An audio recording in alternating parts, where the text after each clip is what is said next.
Hi guys! I'm cooking today pasta carbonara in white sauce. I will be putting the mushroom. Yes. And then ito yung one of the secret of very yummy carbonara. You put cream cheese. Ubusin lahat. Yan. The cream cheese, hayaan nyo lang siyang matunaw together with the mushroom. And then nag-pre-cook na ako kanina ng pasta. Yes. So, in medium fire lang. And then while waiting, I will put the half of the yung niluto ko kanina na bacon. I will put only half. Kasi yung half naman, bale, i-garnish ko siya later. And then, ganun lang guys, medyo lakasan nila yung fire para madali matunaw yung cream cheese. And then, so I will put the cream. Medyo may pagka-generous yung aking cream. So gusto ko yung mas saucy. Ayoko yung dry. So, ganito lang, very easy lang guys sa mga girls dyan. Ito ang gawin nyo sa inyong mga. So, ito yung nagpapa-white sa sauce. Lagyan ko lang ng medyo parang, yan, magic. Para ma-absorb yung kanyang smell.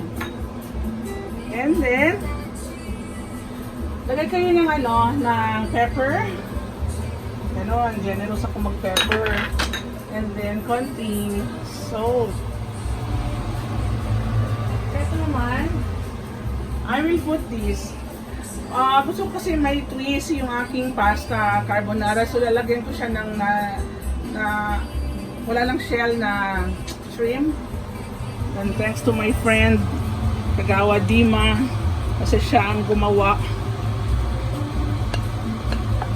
Siya ang nagbalat ng shrimp kanina, earlier. And then, kung magtatanong kayo, this is ham. Yan. So, ayun na. Sarap na. And this is the milk. Ito yung ilalagay ko here para magiging soupy and creamy siya konti. Yan. Napaka-healthy nito, guys. Okay.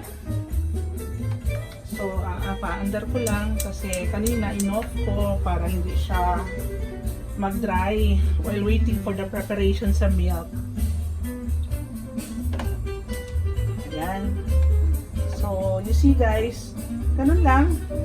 Hintayin lang natin siyang matunaw yung mga ingredients ko. Like, ito masyado. Para sa mga humihingi ng recipe ng pasta carbonara, ito na. Kindly follow na lang. So, yun na guys. Dinagdagan ko na ng milk yung ating pasta carbonara. And then, medyo malapit na siya maluto. So, pag malapit na siya maluto, I put this one, small amount of parsley para yung aroma lalabas siya before ko ihahalo yung pasta. Yes. And then, yung sobra nito, yun i-garnish ko mamaya together with the half of the bacon. So yummy. And then, this is a perfect for your Saturday sa Facebook at saka sa Instagram. So, ito na. Yung request nyo na recipe ng pasta carbonara. So now, we just put, mag-plating tayo ha. I'll check on that. Tuturo ko sa inyo. Ayan. Get this. Kuha ka lang ng small amount ng pasta. Ayan. So, parang i-roll mo lang siya. So, dagdagan konti. And then, this is perfect for your Saturday afternoon. Ayan. Wait lang. Okay. So, ito na yung white sauce ng ating pasta carbonara. Luto na siya guys. So, I'll put this sa ibabaw ng aking pasta. Ayusin nyo lang pag mag-plating kayo, lalo na pag i-serve nyo sa mga friends nyo and family. Ganun guys.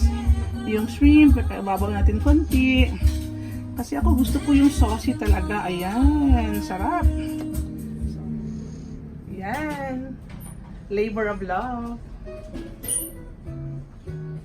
Thank you guys. See you next week sa aking more recipes, more procedures para sa aking mga friends out there. I have in mind, I will be cooking, maybe it's beef afritada or beef caldereta. Ituturo ko sa inyo guys. And this one, my pasta carbonara. Happy Saturday. Happy weekend.